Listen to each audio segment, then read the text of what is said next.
Ciao ragazzi, la casa e la tomba, i luoghi del mito. Ma quando iniziarono davvero a diventarlo? Quando cioè iniziarono a diventare luoghi di polarizzazione di sentimenti e ispirazioni? Perché queste sono le prerogative del mito. Da Porto scrisse la sua novella intorno al 1525. Shakespeare elaborò la sua versione circa 70 anni dopo, quando era già un drammaturgo affermato nel mondo anglosassone. E questo è il primo elemento da tenere in considerazione. Ma il successo di Romeo e Juliet non arrivò subito. Ci volle almeno un secolo e mezzo perché l'opera di Shakespeare venisse apprezzata, divulgata, tradotta, adattata, imitata e messa in scena anche oltre i confini inglesi, compresa la stessa Verona.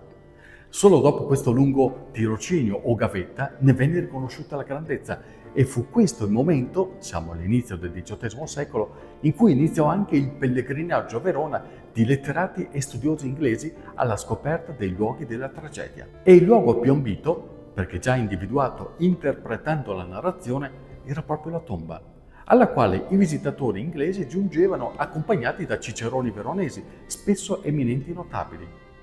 Non era ancora la casa perché quella sarebbe arrivata molto tempo dopo. Insomma, la tomba è stata per molto tempo la vera star del turismo shakespeariano. E la casa allora? Della casa si inizia a parlare con una certa importanza all'inizio del 1800, allorché si discuteva fra due alternative circa la sua ubicazione. Nella prima si indicava il civico 24 di via Cappelletta, fra via Pini e via Pontepietra, dove gli avventori di una vicina osteria indicavano il balcone come quello di Giulietta. Nella seconda ipotesi si indicava la fabbrica detta Il Cappello nelle vicinanze di Piazza Erbe. Alla fine vinse questa seconda ipotesi, ma da lì in avanti la storia divenne abbastanza travagliata. Siamo ancora lontani dalla destinazione turistica, sebbene le pressioni turistiche, appunto, internazionali invocassero a gran voce l'esistenza della casa.